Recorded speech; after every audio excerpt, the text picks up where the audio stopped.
Halo guys, welcome back to podcast Do You Know episode kedua. Jadi pertama-tama aku mau nanya dulu nih ke kalian semua, apa kabarnya? Karena kita kan udah cukup lama nih, belum ketemu sejak episode pertama. Kalau nggak salah tuh bulan April atau bulan Maret gitu ya, udah cukup lama banget lah pokoknya.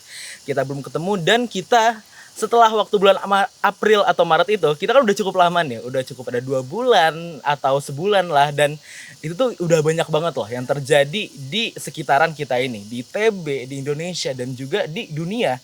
Dan mungkin aku pengen recap-recap dulu ya sedikit-sedikit ya. Kalau dari ITB sendiri nih, ada nih yang baru banget kejadian kemarin, yaitu ada pengumuman UTBK nih. Jadi buat teman-teman yang barusan lulus UTBK, ke Stay Air ataupun kemanapun, aku pengen ucapin dulu selamat banget ke kalian semua. Semoga kalian bahagia di tempat yang kalian inginkan. Namun juga buat teman-teman yang mungkin belum beruntung mendapatkan UTBK tempat yang kalian mau, kalian tetap semangat karena masih banyak lagi jalur lain yang bisa kalian dapatkan untuk mencapai mimpi kalian. Selain itu juga aku pengen mengabarkan nih, kalau misalnya di Stay Air itu ya, kita tuh baru saja menempuh yang namanya ujian tengah semester. Jadi selama sebulan kemarin nih, kita udah ngelewatin banyak banget ujian tengah semester. Kayak dari Alpro, ada dari Kalkulus, ada dari Lydia, ada dari Biologi, dan banyak banget deh intinya. Dan itu beneran kayak buat kita tuh ngos-ngosan banget. Dan mungkin aku pengen nanya-nanya dulu kalian, kayak apa sih kabarnya kalian setelah UTS ini, setelah lulus UTBK ini, setelah apapun deh yang terjadi di Indonesia ini.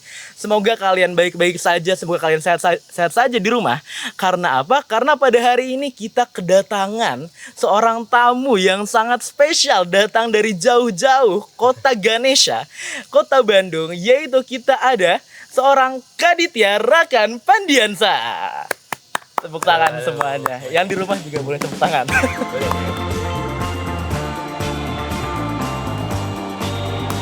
Oke, jadi aku pengen dulu pertama-tama memperkenalkan dulu siapa sih Kaditya Rakan Pandiansa ini.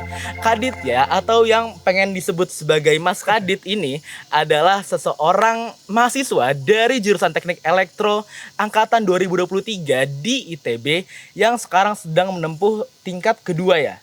Episode lagi. Semester keempat ya berarti sekarang ya.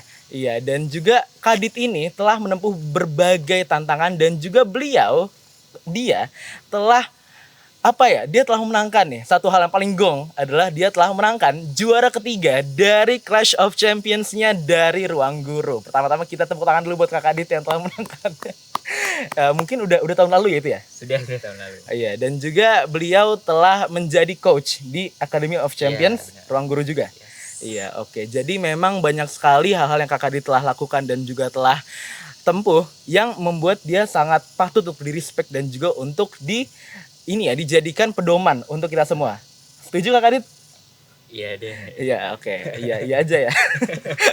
Iya, tapi mungkin aku pengen ini dulu deh. Aku pengen biarkan aku udah kenalin Kak Kadit nih sebagai Mas Kadit deh. Aku udah kenalin Mas Kadit nih sebagai seseorang yang kayak keren banget, seseorang yang memenangkan COC, menjadi coach di AOC, atau bahkan aku ingat banget nih IP-nya Kak Kadit tahun lalu itu pas masa COC itu tuh 3,92 ya? Yes. Alhamdulillah. Iya, keren banget emang. Tapi aku pengen dulu Kak Kadit mungkin memperkenalkan dirinya dari diri sendiri, kayak menurut Kak Kadit tuh orangnya kayak gimana sih gitu loh. Perkenalkan diri aja boleh, nama ataupun yang lain sebagainya ke kamera. Oke. Ke yang mana? Yang situ. Oke, boleh. Oke, halo semuanya. Kenalin, aku Kaditya Rakan Pandiansa, bisa dipanggil Kadit. Tadi udah dikenalin juga sama Hamza. Ya, dan aku di sini sekarang menempuh pendidikan di ITB, sekarang semester 4 di Teknik Elektro. Dan mungkin buat teman-teman yang belum tahu, sebenarnya dulu aku waktu sekolah tuh anaknya suka banget matematika tapi nggak suka fisika. Oh iya. Jadi bisa dibilang di Teknik Elektro ini ya keluar dari zona nyaman lah. Jadi banyak tantangan juga. Oke. Yang akhirnya belajar fisika, dan teman-teman di sekolah juga sekarang manggilnya anak fisika gitu. Padahal sebenarnya nggak maunya panggil anak matematika aja gitu. Berarti dulu emang lebih suka matematika gitu ya? Yes. Matematika atau logika gitu-gitulah. Baik. Terus ada lagi gak yang pengen dikasih tahu nih ke pemirsa di rumah sana? Oh ya, paling sebenarnya aku tuh asal dari Jawa Timur ya. Saya beberapa orang tuh nganggap aku dari Jawa Barat gitu. Paling itu aja sih yang ingin aku sampaikan. Iya, oke. Baik, terima kasih banyak Kak Kadit. Dan untuk dari Jawa Timur sebenarnya kita juga bisa ngedengerin ya dari cara beliau ngomong kan agak ada medok-medoknya dikit ya, Ya. jujur ya. Jadi maksudnya kayak nggak terlalu kaget lah kalau misalnya beliau dari Jawa Timur ya. Dari Kota Malang ya kalau nggak salah ya? Oh, kalau Malang ini tempat SMA-nya. Oh, aja. SMA-nya. Iya. Di Mandua Malang kan ya kalau nggak salah. Dua Kota Malang. Berarti kalau asalnya dari mana? Asalnya kalau dari SD sampai SMP di Jember namanya. Oh, di Jember. Iya. Oke. Berarti baru SMA di Malang. SMA di Malang, sekarang di sini. Oh. Jauh nggak Jember ke Malang? Kalau Jember ke Malang ibarat Bandung Jakarta sih. Oh iya. Iya. Berarti pas SMA itu ngekos apa gimana? Asrama. Oh, Iya, ada asramanya. Ada asrama di Malang. Di Oh. sekolah Malang ada. Oke. Berarti emang unik ya Malang ya. Di Mandua Malang. Jujur karena di Mandua kota aku nggak ada asrama-asramaan. Oh. Iya, jadi kayak aku kaget sebenarnya Kak Kadit bukan dari Malang. Aku pikir dari Malang sebenarnya. Tapi emang menurut aku tuh dari SMA-nya aja udah keren banget. Karena kan mungkin seperti yang kita semua tahu kan Mandua Malang juga SMA yang bagus banget kan. Iya, Iya, udah benar. cukup Sekarang. berprestasi lah. Iya, betul. Oke. Nah, sekarang mungkin kita akan langsung masuk ke topik utama kita. Karena kita mau banget nih nanya-nanyain Kak Kadit tentang kayak beberapa hal nih tentang Kak Kadit. Kita akan belajar banyak hal dari Kak Kadit supaya kita bisa tahu, kita bisa meresapi ilmu-ilmunya dan juga mungkin pengalaman-pengalamannya. Oke, pertama-tama nih aku pengen nanya dulu ke Kak Kadit kayak Kak Kadit tuh kenapa sih mau masuk ITB? Oh, oke. Ini ITB atau spesifik di jurusannya juga? Boleh sih sampai spesifik jurusannya, cuman kalau mungkin awalnya ITB dulu, kenapa sih Oke. ITB gitu lah? Sebenarnya ini alasan paling basic yang masih aku pegang sampai sekarang ya. Itu karena Wah. lomba-lomba waktu SMA sih. Oh. Jadi lomba di ITB itu satu-satunya kampus yang aku belum pernah menang. Oh iya? Iya, jadi ya kayak kampus lain aku sempat pernah menang juga di lomba-lomba yang diadain kampus mereka. Cuma di ITB ini belum pernah lah sama sekali gitu. Bukan belum pernah ikut tapi belum pernah menang. Oke. Nah, jadi aku ngerasa kayak punya tantangan tersendiri untuk ke ITB-nya juga sekalian buat belajar di dalamnya terus ibarat kayak conquer ITB lah gitu. Oh iya. Ada iya. dorongan untuk kayak gitu ya. Ada motivasinya berarti ya untuk masuk ke ITB-nya ya. Emang lomba apa kalau boleh tahu? Ya tadi yang selama SMA tuh kayak lomba-lomba matematika kayak Oh. gitu-gitu kan biasanya tiap kampus ngadain kan. Iya. Nah, di ITB juga sempat ngadain cuma nggak ada yang menang gitu. Oh. sampai lulus SMA. Jadi Oke. ngerasa kayak wah ini kayaknya emang takdirnya emang Susah gitu ya. harus Ini kuliah. ITB ini nggak bisa gue kalahin nih, gue Iya. harus kalahin, gue harus masuk nih. Nah, ITB nih. iya kayak gitu. Oke, ya ada motivasinya berarti ya. Terus kalau teknik elektronya deh, kenapa teknik elektro? Nah, kalau teknik elektro juga jujur dari lomba sih. Oh iya. Selama lomba gitu kan walaupun mungkin aku anak matematika kan tapi juga ada beberapa lomba di SMA atau SMP gitu yang dia disiplin multi mata pelajaran Oh, ya. iya, Mungkin betul. bareng fisika, kimia, biologi gitu. Betul. Nah, waktu itu ada satu kayak praktikum yang buat lombanya. Nah, itu ada kayak semacam rangkaian listrik di fisika. Cuma aku nggak tahu ini kenapa kok kalau paralel kok jadi terang lampunya, tapi kalau seri kok redup kok gitu kan. redup Itu gitu kayak ya? bingung gitu kan. Sedangkan yang waktu itu jelasin bukan aku tapi temenku. Nah, tapi di situ aku kayak wah ini kayaknya seru nih. Terus di SMA juga ada lomba-lomba yang kayak nyusun rangkaian di breadboard segala macam. Itu kayaknya seru banget dan itu sebenarnya nggak fisika murni juga gitu. Pasti ada hubungannya Iya. sama logika matematikanya juga. Jadi Benar. tertarik buat oke lah mungkin dulu aku waktu SMA gitu kan nggak terlalu bisa fisika, nggak terlalu suka fisika. Di sini mungkin bisa aku coba suka lagi ke fisika tapi dengan pendekatan jangan langsung fisikanya gitu lewat matematikanya. Oke, Kayak gitu oke. sih.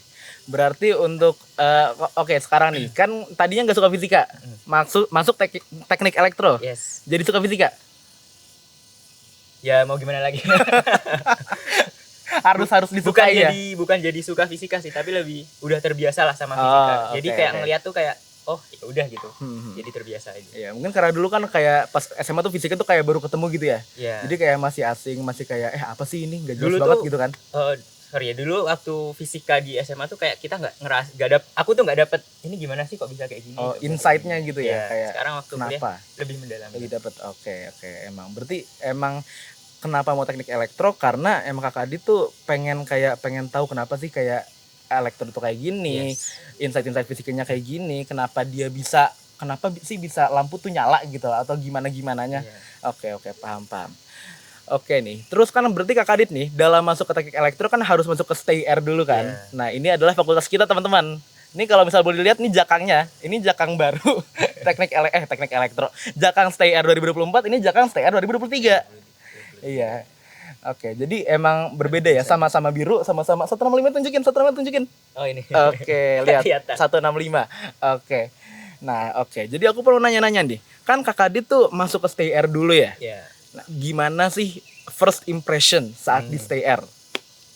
First impressionku di CR tuh mahasiswanya banyak alumni OSN sih. Itu Oh, iya? banyak banget dan ternyata mereka udah banyak yang emang udah ngerti kayak elektro tuh kayak gimana. Terus nanti misal kayak mata kuliah yang bakal ada di jurusan tuh mereka beberapa udah ngerti dan kayak tinggal ngulang gitu. Sedangkan aku ada beberapa matkul yang wah ini baru banget nih buat aku. Nah, di situ yang beberapa kali aku kaget di situ sih. Kaget gitu ya. Kalau misal spesifiknya itu kayak mungkin apa kalau ngoding gitu gimana buat Kakak Dit? Oh, kalau ngoding sebenarnya itu hal yang bukan dibilang baru juga enggak, tapi apa ya, di sini kayak dalam banget lah ngodingnya iya. gitu. Sedangkan ya mungkin selama ini juga sampai semester 4 ini tiap semester tuh kan ada matkul ngoding. Nah, biasanya di situ jadi mata kuliah batu sandungan aku sih.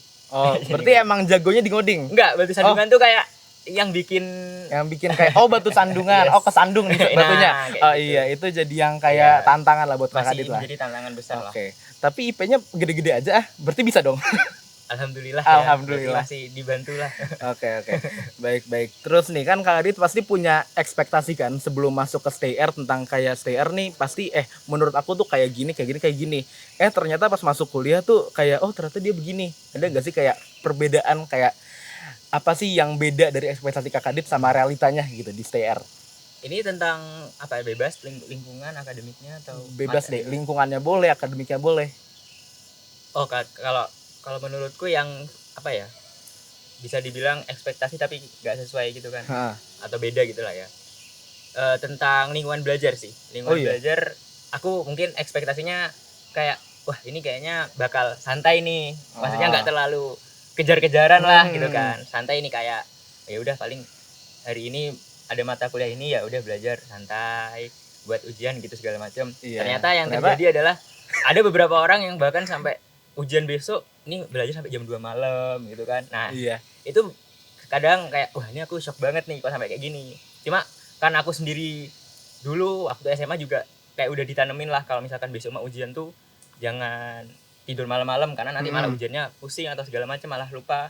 Jadi aku ada beberapa mungkin kayak kebiasaan yang ada di STR tuh yang mungkin aku nggak bisa ikutin ya. Tapi ada beberapa yang emang terpaksa lah karena emang ya ini namanya lingkunganku kan, jadi aku harus mengikuti gitu ya. Iya, berarti ini kan Kakak Adit nih kayak kagetnya sama kayak kultur orang-orang belajar sampai jam 2, belajar sampai jam 3. Kalau sekarang Kakak Adit belajarnya kayak gimana? Jujur kalau belajar masih tetap sama sih. Oh, tetap sama? Ya maksudnya gak bisa gitu kalau sampai malam-malam karena malah jadi burn out terus, karena aku juga lebih pentingin kualitas daripada kuantitas belajarnya gitu. Jadi ibarat kayak aku punya target hari ini belajar sampai paham ini gitu. Dan kalau misalkan emang setengah jam atau 1 jam udah paham ya udah selesai istirahat gitu. Kalau emang butuh waktu 2 jam ya berarti emang targetnya belum. Jadi emang based on quality aja sih. Oke. Berarti itu kan tadi kita nanya kayak tentang cara belajar dibanding sebelumnya. Cuman aku pengen tahu nih, cara belajar biasanya Kakak Adit itu kayak gimana sih?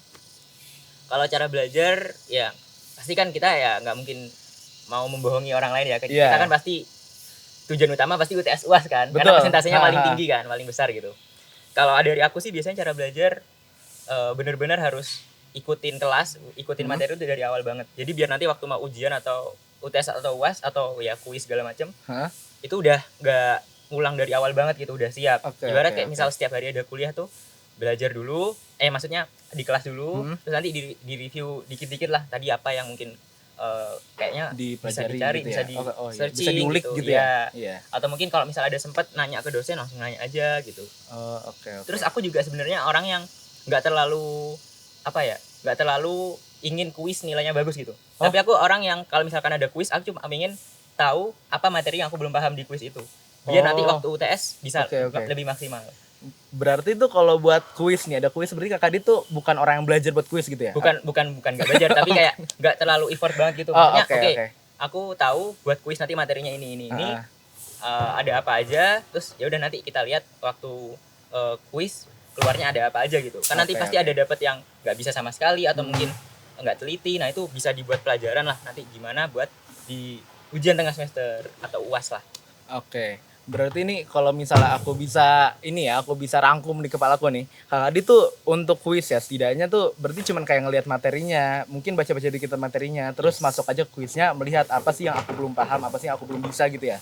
Sebenarnya kenapa kok kayak gitu? Karena kan biasanya kuis itu nggak bener-bener hari ini kuis doang gitu kan, Oh pasti iya, ada mata pasti kuliah ada lain iya, atau mungkin benar-benar. kayak laporan praktikum segala macam. Nah, aku nggak pengen mengorbankan kayak yang kuliah di mata kuliah lain ataupun laporan-laporan gitu untuk ya fokus di kuis doang Untuk yang satu mungkin kuis gitu ya. kita tahu kalau kuis itu nggak sebesar UTS Iya, cuman persentasenya paling gitu. 5% Ya. gitu ya. Iya. Jadi emang udah apa ya kayak nge-strategi aja dari awal gitu. Oke, emang strateginya berarti fokusnya untuk lebih besar fokusnya tuh di UTS sama UAS Iya. gitu ya, sama tugas-tugas. Iya. Iya, oke. Baik. Terus ini kan kita udah ngomongin cara belajar, tapi ada nggak sih buat Mas Kadit ini kayak mungkin udah belajar nih sungguh-sungguh, tapi ternyata kayak matkulnya tetap gak bisa ditaklukkan gitu. Gitu. Ada? Yang tadi aku sebutin di awal sih pemrograman. Oh iya. Tentang pemrograman tuh kayak udah latihan nih, kayak udah nyari di Google lah, berikan contoh soal yang kayak gini, nyarinya minta soal gitu kan, udah nyoba ngoding segala macem, ternyata yang keluar kok beda lagi, terus ternyata algoritma logikanya beda lagi gitu. Itu yang sampai sekarang masih bingung sih, ini enaknya gimana ya cara belajarnya biar bisa ngerti kalau misalkan soalnya ada yang kayak gini, ada yang kayak gini. Oke. Pemrograman tuh matkul semester 4 atau bukan? Pemrograman tuh kalau Pada di umumnya. semester 1 tuh kalau di kalian kan ada namanya Pengkom. iya kayak gitu. Iya. Di semester 2 berarti Algoritma gitu. pemrograman, Semua yang iya. tentang pemrograman lah, enggak Iya. harus Pokoknya pada benar-benar umumnya gitu ya. pemrograman. Iya. Kalau yang lagi, aku penasaran aja sih sebenarnya ini. Kalau yang lagi dipelajari sekarang di pemrograman tuh apa? Sekarang kita pakai bahasa C. Bahasa sih? Iya, terus Oke. belajarnya tentang data structure kayak gitu-gitu, sama ya algoritmanya dikenalin banyak banget gitu. Oke. Itu ya. Berarti teman-teman yang pengen masuk ke STR, yang pengen tahu nih kayak belajarnya apa aja sih ngodingnya itu ya teman-teman ya. Ada belajar sih. Sebenarnya pas di awal juga kita belajar Python juga kan. Iya. Iya, jadi pokoknya banyak lah. Jadi kalau misalnya mau masuk STR, bahkan mau masuk ITB aja deh, kuatin lah di pemrogramannya. Bener. Enggak juga sih, Nggak karena ada juga. beberapa takutnya ada emang jurusan-jurusan Oh, lain iya. kan enggak. Cuma kalau di elektro mungkin Kalau di secara elektro, iya. spesifik perlu sih, karena ya nanti kita juga waktu udah masuk ke dunia kerja nggak bakal lepas dari Iya. dunia pemrograman itu. Betul. Emang aku juga kayak ada beberapa temanku nih yang emang kepincutnya itu ya sama pemrograman. Oh, bisa. Karena emang kayak di SMA kan mereka kayak kebanyakan orang aku tahu ya, mungkin belum pernah ketemu sama yang namanya ngoding gitu loh. Jadi pas di kuliah tiba-tiba ditemuin sama coding yang emang kayak secara algoritma mungkin agak rumit, secara penulisan harus dihafal dulu gitu kan. Iya. Jadi malah agak kayak gimana sih ini? Malah kayak makin ketinggalan gitu loh. Nah, oke. Jadi nih kan kalau misalnya buat teman-teman aku nih yang kayak ketinggalan gitu dalam ngoding, ketinggalan dalam belajar apapun, Kak Kadit punya strategi spesifik gak buat kayak menghadapi hal-hal begitu? Oke, kalau dari aku sih sebenarnya yang pertama yang pasti kita perlu tahu dulu kalau emang oke ini mata kuliah yang aku ketinggalan atau ya mungkin kayak kurang. Kalau udah sadar itu, yang pertama ya pasti harus punya effort yang lebih lah pasti. Lebih dari matkul lain, lebih dari orang lain gitu kan. Terus yang kedua, jangan malu lah buat nanya ke dosen ataupun ke temen yang sekiranya ngerasa kayak ini kayaknya dia bisa nih. Ya udah. Oke, jangan malu lah gitu. Karena kadang kita tuh kalau di kuliah tuh ngerasa kayak gengsi gitu kan. Kayak, Oh iya, ada sih gengsi. Ada gengsi gitu kan, kayak harusnya aku lebih bisa dari dia nih, masa aku nanya dia kayak gitu. Gitu jangan sampai lah punya kayak gitu, apalagi selama kuliah ya. Itu biar kita tuh bisa lebih mudah kerjasamanya. Betul, atau bisa biar menerima ilmu dari berbagai macam tempat juga gitu kan. Kalau gitu sih. Terus yang ketiga sih banyakin latihan sih, karena biasanya dengan banyakin latihan tuh kita jadi apa ya, intuisinya tuh jadi terlatih lah, walaupun mungkin kita nggak latihan sampai kita memprediksi apa yang bakal keluar gitu kan, mungkin nggak seberlebihan itu ya. Tapi kan setidaknya dengan latihan itu kita jadi kayak terangsang lah pikiran. Intuisi itu kayak oke, kalau misalkan kayak gini arahnya nanti gini nanti bisa, insya Allah bisa. Tapi kalau emang mungkin tetap nggak bisa ya it's okay gitu, pasti kan kita juga punya kelebihan di bidang kelebihan dan kelemahan sendiri dan kelebihan sendiri gitu ya, kayak benar-benar. Jadi intinya ya egonya jangan tinggi lah untuk di kuliah ya. Iya, benar. Karena kita tuh emang bakal ada beberapa hal yang kita tuh ahli, beberapa hal juga yang kita tidak ahli. Iya. Dan kalau misalnya kita tidak ahli ya jangan sungkan gitu ya untuk nanya ke orang yang emang lebih baik, lebih bisa gitu daripada kita. Karena kalau iya betul ya. kalau misalnya kita malah gengsi, kita malah kayak duh harusnya gue gak begini nih, Ini ya, malah kayak membuat kalian lebih mundur gitu kan tinggalan di kuliah, lah ya. ketinggalan. Betul, Dan kalau aku boleh nambahin, boleh. Di kuliah tuh ya kita emang seharusnya defaultnya adalah kita mulai dari nggak bisa gitu. Mulai dari nggak bisa, bukan dari yang kayak oh aku ini harusnya udah bisa gitu. Karena kan ya kalau emang kita ngerasa udah bisa ngapain kuliah gitu kan. Iya benar. Emang dasarnya kalau Setuju, kita kuliah setuju. artinya kita nggak bisa dan kita pingin Pengen belajar di bisa situ gitu ya? supaya nanti bisa dan ya bisa memahami, mendalami dari bidang-bidang yang kita tekuni di situ kayak gitu. Oke. Nah, belajar kan kita kalau belajar tuh intinya egonya jangan tinggi. Kita tuh jangan sampai bohong lah ke diri sendiri lah. Ya. Kita tuh taunya apa, kita gak bisanya Ya, apa. ya, Kita harus belajar lebih di mana, kita harus effort lebih di mana. Nah, aku pengen nanya nih ke Kak Kadit nih. Kan Kak Kadit nih jujur aku ngeliat orangnya sibuk kan ya. Kayak dikit-dikit ada seminar, dikit-dikit ada acara TV, dikit-dikit ada kompetisi gitu acara ya. TV belum Belum ya? amin ya Allah. Amin. Pokoknya banyak lah kegiatannya lah. Sedangkan Kak Kadit juga sedang menempuh semester 4 di Yes. ITB. Atau bahkan nih kalau misalnya aku bisa flashback dikit ke COC gitu ya. Itu kan semester 3 ya? Iya. Iya, nah itu gimana sih cara Kak Kadit bisa kayak menyambi di pembelajaran selama semester 3, semester 4 ini. Sedangkan Kak Kadit juga orang yang sibuk banget. Yes. Kalau dari aku sih udah kan pertanyaannya? Iya, udah. Kalau dari aku sih kuncinya pertama yang paling utama ya enjoy sama kesibukannya sih. Jadi teman-teman kalau memang mau sibuk atau mau cari kesibukan ya cari yang emang teman-teman Kalian suka, enjoy teman-teman gitu enjoy ya. bukan karena kayak wah orang-orang banyak yang ikut ini nih, ya udah berarti aku harus ikut ini. Enggak, jangan yang kayak gitulah. Jangan FOMO ya, jangan Jangan ikut-ikutan. Ya mungkin FOMO bagus tapi untuk hal-hal yang Baik. baik lah. Nah. Enggak kayak semuanya harus ikut, semua harus ikut yang mayoritas gitu kan. Itu juga takutnya nanti teman-teman sebenarnya nggak menemukan keenjoyan di dalam Iya. tempat itu gitu takutnya gitu. Betul. Jadi itu sih kunci utama kenapa kalau misalkan aku sibuk pun ada kegiatan di kampus, praktikum, ujian, terus di luar juga ada kegiatan. Kenapa aku kayak istilahnya masih bisa ngehandle karena jujur aku malah suka gitu dengan yang sedang aku hadapi, sedang aku jalani itu dan enjoy dan nggak mengeluh lah. Karena kalau banyak mengeluh ya mengeluh mungkin nggak apa-apa tapi kan sambil dijalani gitu kan. Betul. Kalau misal kebanyakan ngeluh tapi kayak malah ditinggal semua jadi malah berantakan terus ya ngapain milih sibuk dari awal gitu. Ngapain milih sibuk dari awal malah kayak ditinggalin di tengah malah jadi ya pointless aja gitu kan. Iya, bener.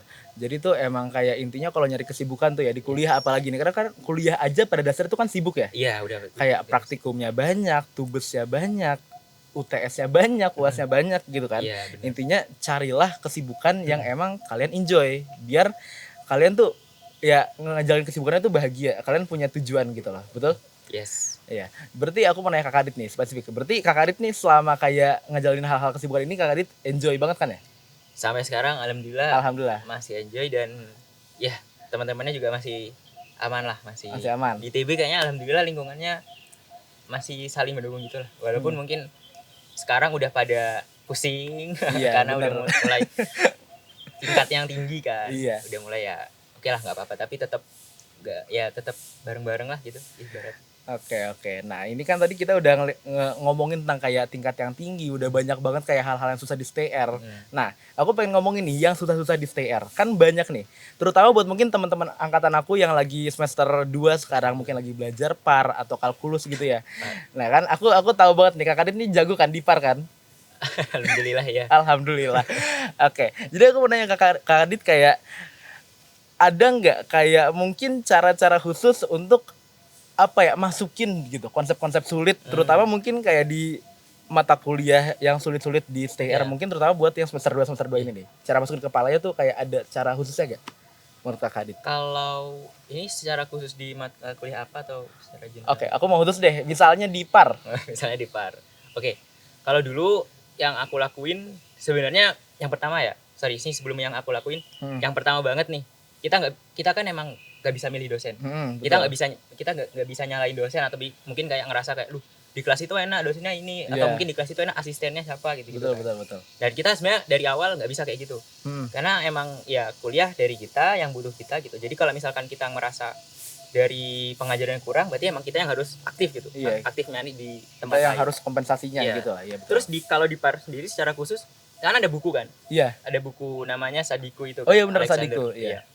Nah di situ tuh sebenarnya menurutku buku yang paling bagus sih buat belajar Oh, PAR iya? gitu. Kayak banyak ada contoh soalnya, terus ada contoh soal yang ada jawabannya, ada contoh soal yang buat latihan gitu kan. Itu bagus banget buat mahamin konsep yang kita tuh susah gitu. Susah Karena masuk, sebenarnya konsep itu bukan yang kayak secara runtut konsep dulu baru latihan soal. Enggak, bisa jadi dia kayak muter-muter gitu loh. Kalau misal konsep nggak paham-paham, mungkin dengan latihan soal kita bisa paham. Bisa jadi gitu. paham konsepnya Iya. gitu ya. Karena kan biasanya kalau konsep tuh diajarin gini dengan kayak aduh kok gimana ya, kayak kita masih bingung Iya, gitu masih kan bingung konsep cara yang- pikirnya kayak Iya, nyambungnya kemana gitu. ngehubunginnya gimana gitu kan. Nah biasanya dengan aku latihan soal, ngerjain soal atau mungkin tugas segala macam, itu kayak wah ini jadi tahu nih, oh tadi konsep yang kayak gini tuh dipakainya di sini, oh kenapa kayak gini kayak gini. Nah, misal kenapa arusnya dibagi 2, kenapa kok arus masuk jadi 0 segala macam Iya, gitu kan. Dengan kita nulis latihan soal segala macam itu juga jadi bisa paham lagi, balik lagi ke konsepnya gitu. Terus Betul, juga betul. satu lagi biasanya PAR itu kan PR paling banyak ya. Iya benar, Nah, saya setuju yang itu. Dari aku sih kuncinya itu sebenarnya bagus untuk kita sebenarnya. Kenapa? Karena kita jadi belajar dan ya nggak perlu ada, mungkin ya nggak perlu effort Di kayak nyari soalnya, nyari contoh soalnya gitu ya. Itu. Iya. Dan saranku sih kalau emang ada PR gitu biasanya kerjakan sendiri sih. Kalau emang kerjakan bareng teman-teman pun yang penting kita ngerti kenapa jawabannya seperti itu kayak gitu. Jadi Oke. itu udah bisa dibilang udah include sebagai belajar buat UTS UAS juga gitu. Jadi nggak harus nanti ngulang lagi dari awal gitu. Oke. Berarti kayak aku jujur juga aku hampir mirip sama Kak Kadit sih. Aku juga suka nih belajar di Sadiku karena dari Sadiku tuh bener ada kayak konsep itu menurut gue dijelasinnya, menurut aku dijelasin dengan oke banget. Terus kayak contoh soalnya juga menurut aku kayak unik-unik, kayak ada yang kayak out of the box gitu. Iya. Tapi ternyata dia masuk gitu loh. Iya. Nah terus juga soal-soalnya yang gak ada jawabannya juga banyak, juga bisa dijadiin kayak buat latihan. Dan terutama yang aku setuju banget nih buat PR. Karena PR PAR tuh jujur sekarang udah sampai PR 10 kalau nggak salah. 11 Iya. kok. Kalian 11 harusnya. Iya, berarti dikit lagi itu. Satu lagi. Iya, satu lagi. Nah, di PR itu emang soal-soalnya tuh kebanyakan tuh nyambung gitu loh sama Nyambung, iya, UTS-nya, sama UAS-nya. Karena kalau misalnya aku ngelihat dari kayak setengah semester yang kemarin itu, emang banyak nih soal yang keluar di PR, keluar juga di UTS. Walaupun Iya. mungkin dengan angka-angka yang Ya, dengan angka yang berbeda, mungkin dengan rangkaian yang agak berbeda dikit, tapi harusnya secara konsep tuh mirip-mirip kan ya. Iya, benar. Jadi intinya tuh banyak latihan, banyak exercise lah di bagian-bagian yang mungkin kalian gak paham supaya bisa lebih paham di situ, lebih masuk konsepnya, biar bisa jadi bisa. Bisa jadi. Betul. Oke, nah mungkin nih, oke ya, mungkin buat teman-teman yang bukan anak stay belum tahu ya PAR itu apa. PAR itu adalah pengantar analisis rangkaian. Jadi itu tuh isinya adalah kayak kalau misalnya kalian udah SMA, kalian tahu nih mungkin udah belajar tentang rangkaian listrik kayak V sama dengan I kali R, terus kayak Kirchhoff, resistor, induktor, kapasitor, dan lain-lain sebagainya. Jadi kalau misalnya kalian nanti ada yang masuk ke teknik elektro, terutama di TB, ya siap-siap aja lah buat mata kuliah ini. Karena ini bakal jadi salah satu yang pengantar. Iya. Karena kalau kata beberapa dosen tuh, kalau PAR bisa, kalau ya bisa itu dalam artian A, B atau B gitu. Iya. Bisa jadi untuk semester 3, 4 dan seterusnya bisa jadi lancar ya. Iya, karena benar-benar buat apa ya? Basicnya banget gitu. Basicnya banget elektro. Apalagi kita juga nama jurusannya teknik elektro gitu ya. Juga untuk STR gitu, untuk keseluruhannya karena kayak ya dasar dari kelistrikan ya listrik gitu loh. Jadi untuk pengantar analisis rangkaian emang harus diinternalisasiin banget biar kayak bisa lancar lah ke depannya lah. Iya, oke. Nah, kalau misalnya aku pengen nanya lagi nih ke Kakak Adit nih. Pasti kan Kakak Adit nih selagi menjalankan pembelajaran di TB ini sembari juga kayak ikut lomba-lomba COC, AOC dan lain sebagainya. Pasti kan Kakak Adit juga merasakan tekanan kan? Tekanan dalam diri mungkin kayak aduh gue harus bisa, aduh gue gak bisa jelek nih, gue gimana gitu loh. Mungkin kalau dari pengalaman Kakak Adit tuh tentang pressure gitu kayak gimana nih Kak? Sebenarnya pasti ya jujur aja ya lah ya. Iya, pasti ngerasa lah kayak gitu ya, ngerasa kayak aduh harus bagus terus nih atau gimana. Kayaknya juga waktu beberapa matkul di semester 3 semester 4 tuh waktu awal banget aku juga masih belum kenal nih dosennya siapa gitu kan. Ya dengan sadar aku duduk ya nggak depan banget, agak bagian kedua bagian ketiga gitu kan. Iya. Terus tiba-tiba dosen bilang, Kadit bisa nih loh, kok udah tahu nama saya gitu kan.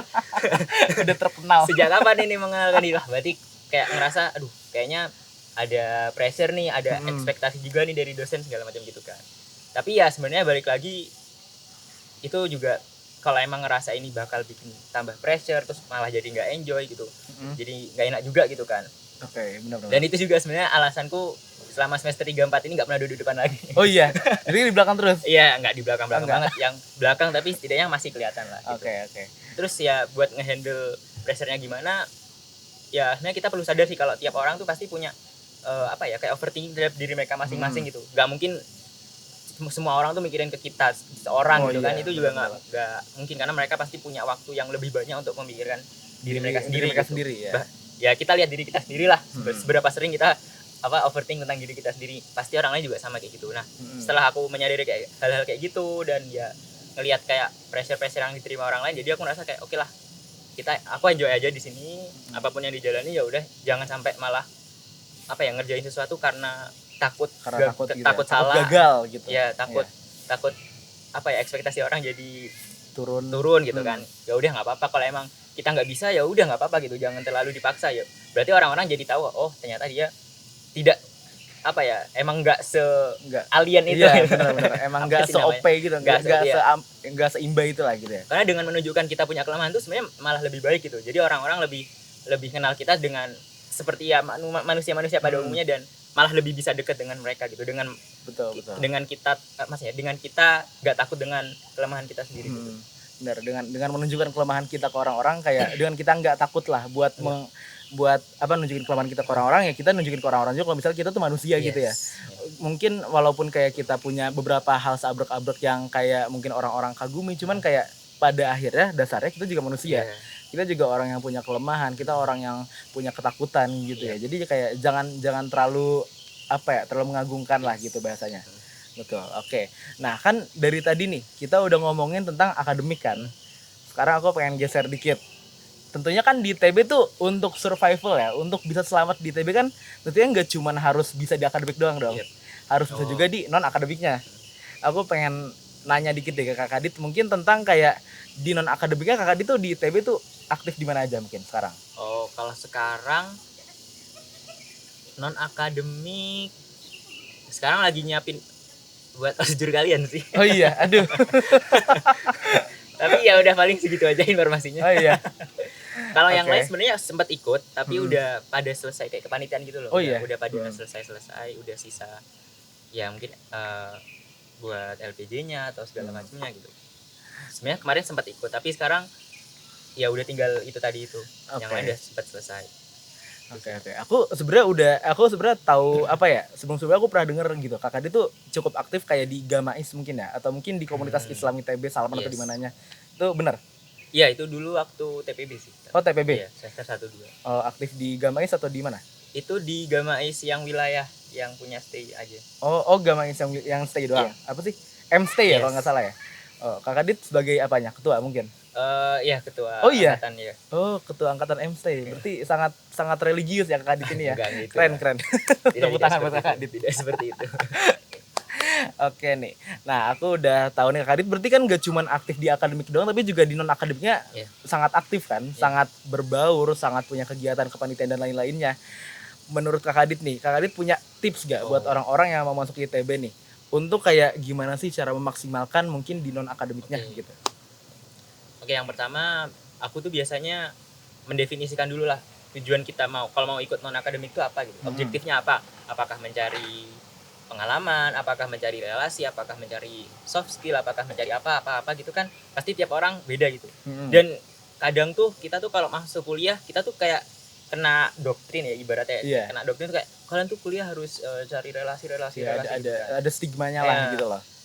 Nah, sebenarnya relasi itu kalau menurutku nggak harus dari ikut tadi non akademik itu gitu. Bahkan dari akademik doang pun teman-teman bisa dapat relasi yang bisa jadi malah lebih bagus gitu, lebih tinggi. Tapi aku nggak bilang kalau relasi di non akademik nggak segitu, maksudnya maksudnya bisa juga loh dari akademik gitu, tuh bisa juga bisa lewat gitu sini, bisa lewat sini, nggak harus bener-bener banyak lah jalurnya. Nah, itu yang pertama ya, teman-teman harus tahu dulu tujuan kalau mau ikut non akademik itu apa. Kalau emang tujuannya mau mengasah soft skill, komunikasi, ya udah oke.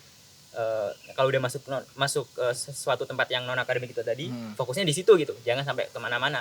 Terus juga cari tempat non akademik yang teman-teman enjoy juga gitu. Kayak ibarat jadi rumah gitulah ya. Iya, Dari rumah betul. Jadi kayak ketika tempat kembali. ya jadi Iya. tempat ibarat kayak tempat mencurahkan isi hati kalau lagi pusing akademik gitu lah. Iya. Dan teman-teman ngerasa aman di tempat itu gitu. Oke. Tapi yang ya tentang itu tadi sebenarnya kita juga nggak bisa kayak oke ini kayaknya tempat ini bagus nih karena kita juga belum tahu kan dalamnya kayak gimana, kita baru ngerti setelah nanti menjalani gitu. Ya itu nggak apa-apa gitu. Seandainya mungkin nanti kita setelah masuk ke dalam ngerasa kayak oh kayaknya ini nggak cocok deh buat aku. Ya itu nggak apa-apa. Kita malah jadi tahu buat selanjutnya. Ya udah jangan apa yang dihindari, ya. apa yang kita pengen ikuti gitu loh. Kita jadi tahu. Kalau misalkan kita nggak nyoba kan kita jadi nggak ngerti apa yang sebenarnya kita sukai, apa yang kita cari gitu kan jadi nggak tahu. Sebenarnya kalau misalkan kita masuk, kita jadi tahu nanti untuk selanjutnya biar bisa lebih biar bisa lebih bagus lah buat diri sendiri gitu ya. Lebih tahu lah buat lebih diri sendiri apa sih yang menurut gue bisa kayak menunjang apa yang gue inginkan, kayak apa yang gue inginkan di kehidupan kedepannya dan lain sebagainya gitu ya. Ya oke. Terus nih kan kita udah ngomongin kayak anak-anak yang baru masuk ITB gimana sih mereka kayak memaksimalkan diri di situ. Menurut Mas Kadit sendiri kayak apa sih kesalahan umum yang biasa dilakukan oleh anak-anak yang baru masuk ke ITB gitu lah? Kalau menurut aku sendiri kesalahan ya, itu kayak belajar masih dengan flow yang kayak anak SMA gitu. Emang kalau flow anak SMA itu kayak gimana? Ya maksudnya kayak belum sadar kalau sekarang udah kuliah. Ngerasa mungkin mereka ngerasa kayak cara belajar mereka di SMA udah cukup gitu. Nggak perlu dieksplor, nggak perlu di develop lagi. Nah itu kadang yang bikin biasanya anak-anak TPB itu ngerasa kayak aduh kok susah banget. Atau kayak betul. Adaptasinya susah banget. Sebenarnya kalau dipikir-pikir juga materi di semester 4 kalau dibandingin sama semester 1 ya lebih susah semester 4. Tapi mungkin kita udah adaptasi, udah ngerti cara belajar yang pas buat kita di kuliah ini. Jadi mungkin kita ngerasanya kayak kok semester 1 berat gitu. Karena emang tadi belum adaptasi aja gitu ya. Itu sih. Terus yang kedua kalau menurutku ini bukan tentang akademik ya, tapi tentang lingkungan. Kita kita mungkin belum terlalu mengenal gitu diri sendiri. Belum terlalu tahu apa yang boleh buat diri sendiri, apa yang nggak boleh, apa yang disukai, apa yang nggak disukai.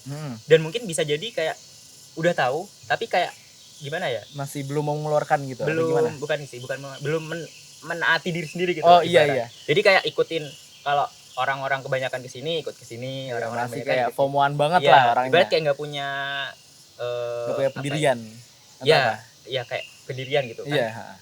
Jadinya agak bingung gitu, ini kuliah kok jadi kayak dibawa orang terus gitu kan. Tapi kalau misalkan udah punya ibarat kayak integritas gitu ya, sama keyakinan buat diri sendiri, jadi ngerti gitu. Oh ini nggak boleh, ya udah berarti kalau nggak boleh nggak bisa dinego lagi gitu. Benar. Kalau emang ini masih boleh ya udah nggak apa, mungkin bisa diikutin kayak gitu sih. Biasanya yang kadang bikin orang tuh jadi lupa sama diri sendiri kalau udah ya. Iya oke. Nah kita udah ngeliat kalau misalnya kayak itu adalah beberapa kesalahan umum yang mungkin dilakukan oleh anak-anak TPB yang baru masuk, kayak belum mengenal diri sendiri, masih FOMO-FOMOan, masih kayak yang teman-teman gue pada kesono nih, gue ikut dah kesono, tiba-tiba udah kesini, ikut deh kesini. Intinya kayak jangan terlalu ikut-ikutan lah gitu lah. Tahulah apa yang kita inginkan, tahu apa yang kita hargai, tahu apa yang kita mau buat kedepannya, supaya kita juga bisa lebih mendevelop diri, membangun diri menjadi orang yang lebih baik di masa depan gitu. Nah kalau buat Kakak Dit sendiri nih, misalnya kan Kakak Dit nih udah, aku rasa Kakak Dit udah cukup paham kan tentang diri Kakak Dit itu siapa, atau kayak mungkin setidaknya udah cukup menunjukkan lah gitu loh.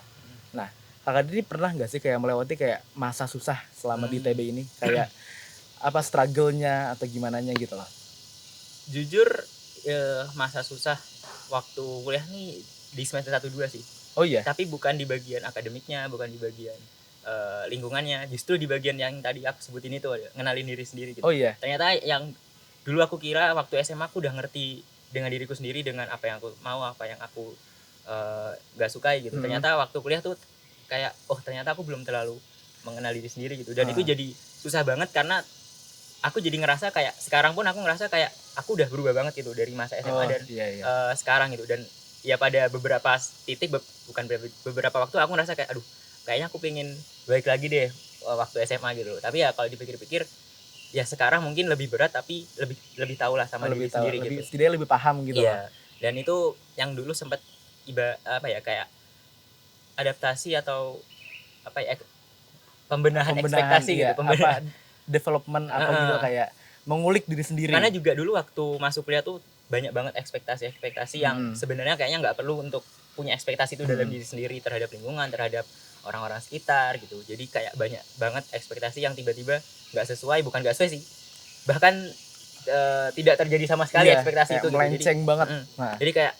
Jadi kayak down, terus kayak ngerasa aduh kok tambah gini terus, kok gini terus gitu. Jadi sempet kayak menarik diri dari lingkungan juga, dan ya mungkin itu udah jalannya untuk dengan aku menarik diri dari lingkungan lebih bisa mengenal diri sendiri, dan alhamdulillah sekarang udah bisa lah kembali lagi walaupun dengan bisa dibilang kayak seseorang yang berbeda dari masa Iya. SMA gitu. Tapi ya aku it's okay aja karena orang-orang di kuliah ini kan juga nggak tahu dulu aku di SMA Iya, kayak benar, gimana. benar. Jadi yang tahu aku berubah aku sendiri, orang-orang juga ngiranya oh tadi dia Emang kayak orang gitu. begini aja Iya. gitu ya. Iya, Tapi benar. jadi nggak apa-apa karena yang tahu kita gimana-gimananya kan cuma diri sendiri aja. Betul ya. Intinya kita sebagai manusia harus tumbuh ya. Yes. Harus tahu kayak apa kelemahan kita, kelebihan kita, apa yang kita ketahui, apa kita tidak ketahui gitu ya. Biar kita bisa makin tumbuh, biar kita bisa makin grow out of your old self gitu ya. Jangan takut kalau diri sendiri berubah aja sih.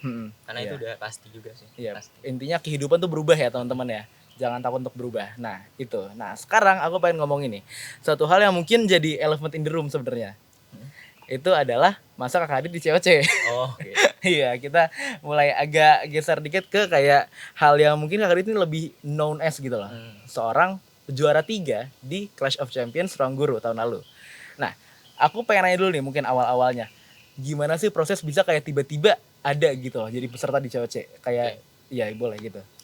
Oke, kalau peserta sebenarnya nggak yang bukan aku yang approach sebenarnya. Oh iya. Tapi dari Ruang Guru kayaknya mereka nyari peserta, nyari peserta gitu. Terus ya banyak banget lah sebenarnya yang di approach mereka tuh nggak cuma yang jadi peserta sekarang, cukup banyak, dan mereka juga mau ada ngadain seleksi juga, seleksi skill di akademiknya, seleksi skill bukan skill ya, kemampuan sama aja sih. Kemampuan di sosialnya, kemampuan di depan kameranya itu kayak diseleksi juga di bagian kayak gitu-gitunya. Oh, oke. Terus juga apa ya? Tiap kampus itu udah ada slotnya juga kan. Oh iya. Iya, ya slotnya yang ada di layar itu. Layar ya? Berarti kalau ITB ada berapa, ini ada berapa. Berapa sih ITB? 7 orang ya? 8. 8. Ya. Oke. Nah, waktu itu sebenarnya karena sebelumnya kan Ruang Guru belum pernah ngadain acara kayak gitu. Aku awalnya kayak, ini beneran atau penipuan nih gitu kan awalnya kan. Soalnya waktu aku cari di IG-nya juga kok nggak ada. Belum ada gitu-gitu. Cari di Google kok nggak ada gitu kan. Penipuan tiba-tiba dibawa diculik gitu ya. Jangan ya. Saya kayak minta ini juga kan langsung kan, minta database nama, KTP, nomor rekening segala macam gitu kan. Terus ditanya lah, oh kita emang ngadain ini rahasia gitu. Jadi bener-bener kalau emang udah selesai, udah mau tayang, baru ditayangin, semuanya dikasih tahu ke publik gitu kan. Oke. Terus karena ya udah yang ngechat juga centang biru kan, bukan yang orang-orang nomor WA yang tiba-tiba masuk gitu kan. Emang bener-bener officialnya, terus ada surat pengantarnya juga, ada surat perjanjian juga. Jadi oke ini beneran. Ya pastilah ini nggak mungkin orang nipu seniat ini sampai bikin sampai bikin akun centang biru, sampai bikin kayak kontrak dan lain sebagainya gitu ya. Di situ sih. Terus ya akhirnya seleksi keterima langsung kayak oke, Kadit nanti kita ngadain syuting di tanggal ini di tempat ini, nanti bisa bareng-bareng teman yang dari ITB ke sana kayak gitu sih. Oke. Kalau buat tahap sampai ke perlombaannya. Oke, mungkin sekarang aku mau nanya ke Kakak Kadit nih. Kan pas misalnya keterima nih jadi peserta COC, itu kan suatu hal yang mungkin kayak agak mendebarkan gitu kan. Kakak Kadit tuh itu apa ya, kayak emang harus dijaga gitu rahasianya, atau mungkin kayak Kakak Kadit kayak ngomong-ngomong kayak gue ini loh gitu loh ke teman-teman. Jujur aku nggak ngasih tahu siapa-siapa sama sekali ya. Bahkan orang tua aku pun aku nggak kasih tahu gitu. Bener-bener rahasia. Jadi waktu syuting pun aku cuma bilang pengen jalan-jalan sama teman ke suatu kota gitu kan. Terus ya udah dibolehin. Ya karena mungkin anak laki-laki juga ya udah gitu, nggak sampai ditanyain, nggak sampai di video call gitu kan. Ya bisa jadi waktu syuting tiba-tiba di video callan gimana, tapi nggak sih kayak ya udah karena waktu itu lagi libur juga kan.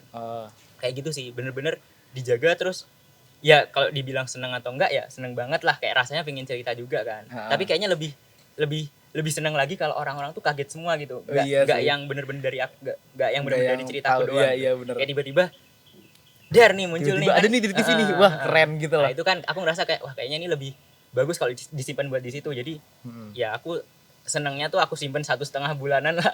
Jadi kayak oke, ini akhirnya udah muncul, oke lah, baru di situ aku elaborasi lah segala macam ya. sharing sana sini, sharing sana sini Iya, gitu. pantas. Berarti kayak selama apa? Itu berarti selama liburan ya? Iya.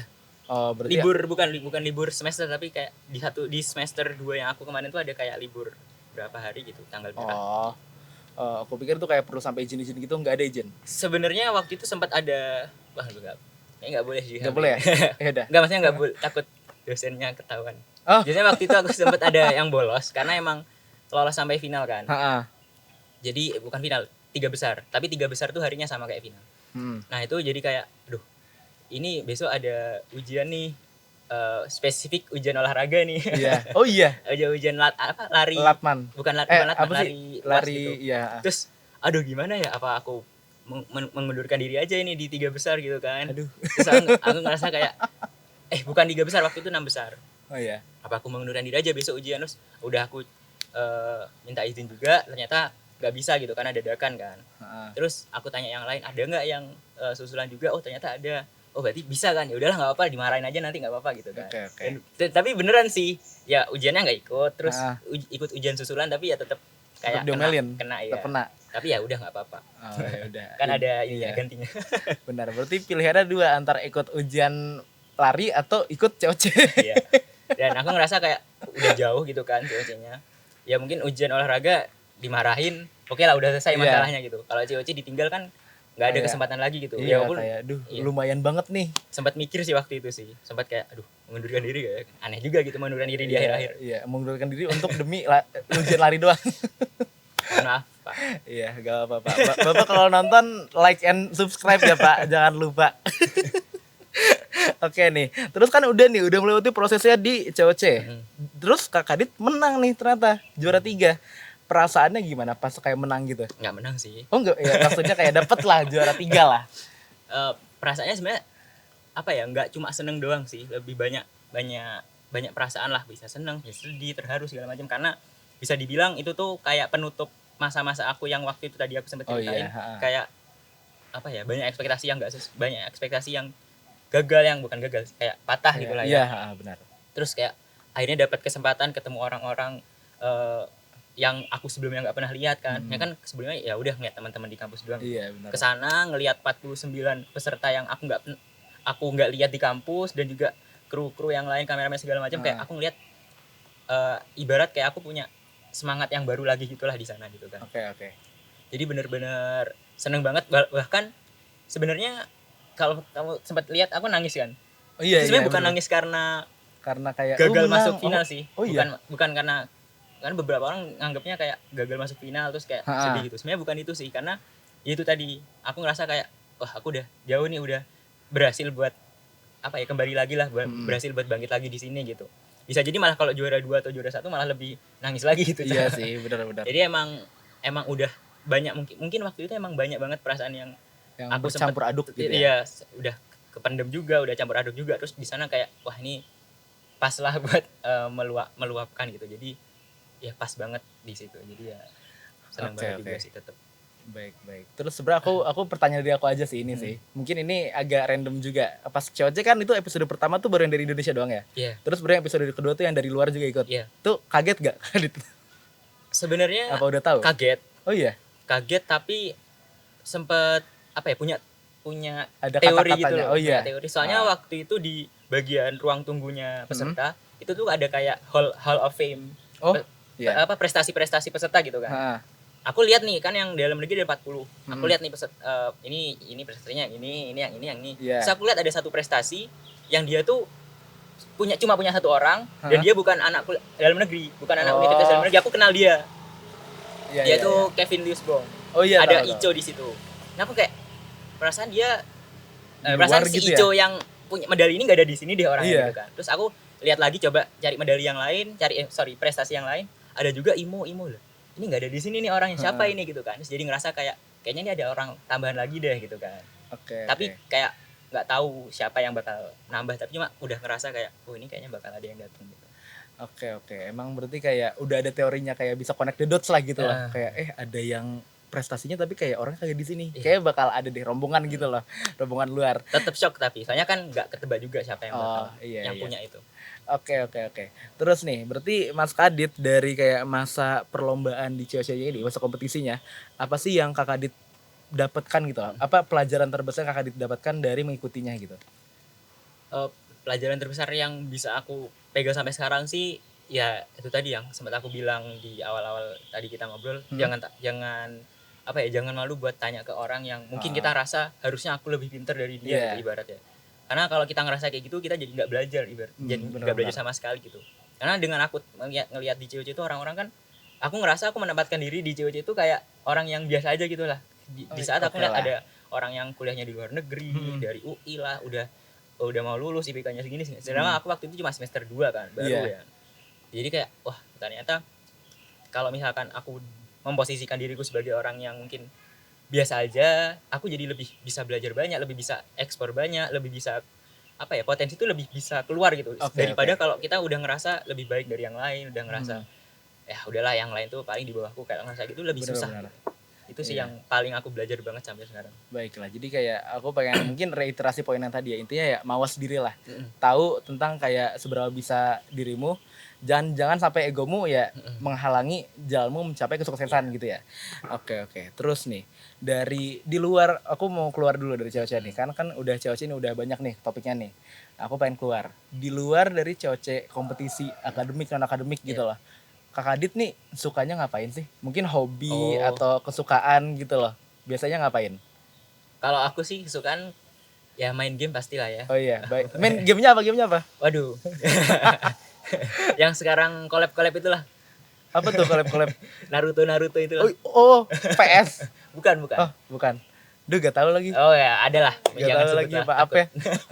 Ya itu sering juga, tapi biasanya hobi-hobi kayak gitu aku mainnya sama temanku yang di luar ITB. Oh iya. Iya, karena jadi sekaligus main sekaligus apa ya, ngobrol sama mereka lah gitu kan. Terus selain main game juga aku kadang tuh kalau emang lagi weekend atau lagi libur ya nyempetin buat jalan-jalan keluar lah kemana gitu di Bandung, atau mungkin bisa sampai ke Jakarta juga gitu, main-main juga ketemu teman-teman yang bukan dari ITB gitu. Karena kadang aku tuh sesimpel ketemu teman-teman lama, teman-teman SMA atau mungkin ya teman-teman yang bukan dari ITB itu ngerasa kayak apa ya, bisa refreshing banget lah. Karena kalau misalnya kita ketemu sama teman ITB kan kayak kepikirannya kuliah, dia mulu kuliah, tubes gimana tubes gitu loh.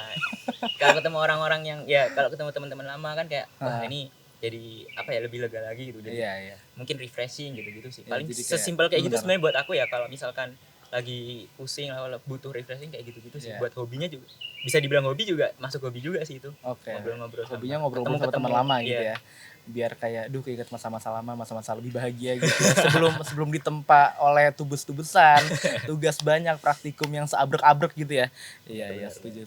Aku juga kadang-kadang suka sih kalau misalnya aku lagi balik ke kota asalku, kayak ngajak main bosen gitu loh. Biar kayak setidaknya bisa kayak refreshing, bisa menyegarkan otak, menjauhkan diri dari kayak tugas-tugas laknat itu kan ya. Iya.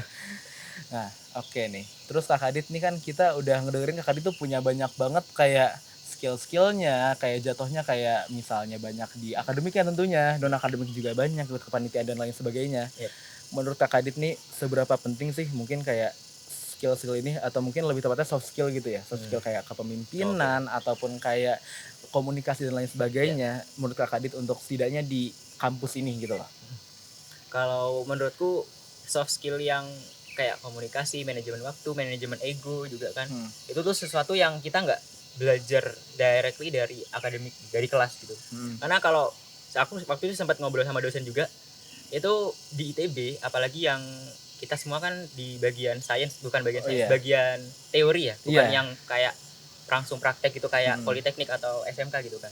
Biasanya di tempat-tempat yang institusi gini tuh, kalau kata yang aku dapetin dari ngobrol sama dosen tuh, kita tuh 20% maksimal di prakteknya, di hands on-nya gitu. Jadi minimal 80% kita benar-benar belajar teori, belajar sainsnya gimana, benar-benar belajar maksudnya bukan belajar nulis, kayak belajar menghitungnya gitu loh, ngitungnya.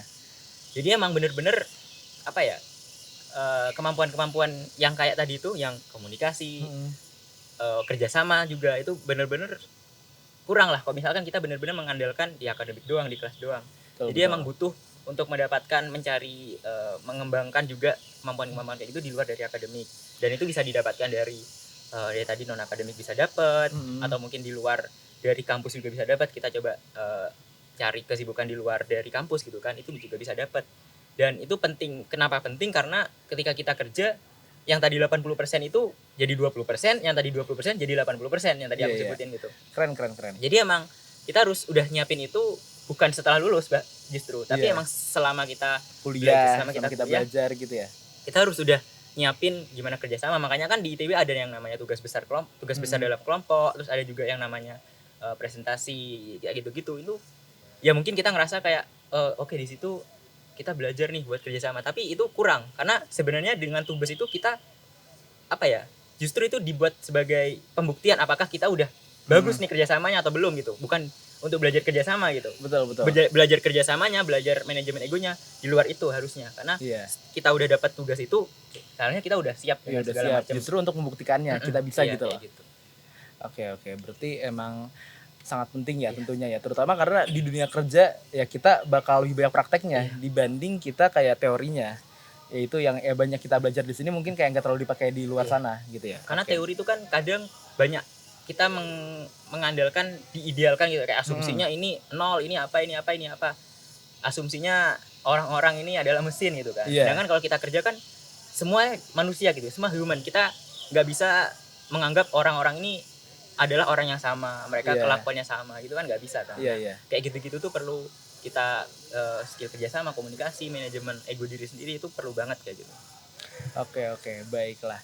Nah, sebenarnya kita udah cukup lama ya ngobrol di sini ya. Udah bahkan berapa menit sih? Udah lama banget lah kita ngobrol di sini. Udah mungkin setengah jam lebih deh. Nah, mungkin sebelum aku pengen ke penghujung acara ini, aku pengen Kak Kadit mungkin ngasih wejangan lah. Terutama kalau untuk sekarang mungkin buat anak Stay R 24 atau mungkin Stay R yang baru masuk bahkan. Apa sih kayak saran-saran yang bisa Kak Kadit kasih dan juga nasihat-nasihatnya? Oke. Kalau buat mahasiswa ya, terutama mahasiswa Stay R buat cita-cita yang tinggi sih, buat target yang tinggi. Kenapa buat target yang tinggi? Karena kalau misalkan ya mungkin kalau misal kita punya target terus kecapai kan kadang kita ngerasa kayak ya udah gitu, nggak ada motivasi lagi.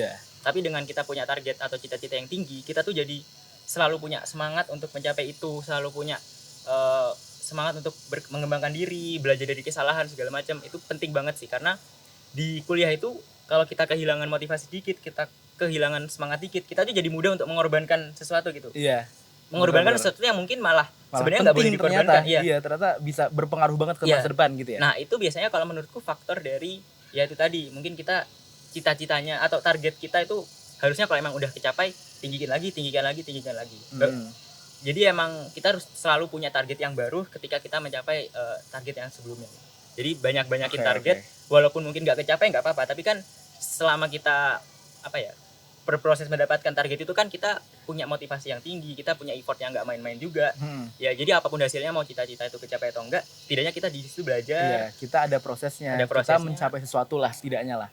Jadi diri sendiri yang lebih kuat lagi, lebih resilient gitu lah. Iya, betul. Kayak gitu. Jadi it's okay buat punya cita-cita yang tinggi tapi mungkin kayak aduh kok gak kecapai. Justru itu bagus, karena tapi kalau effort ya.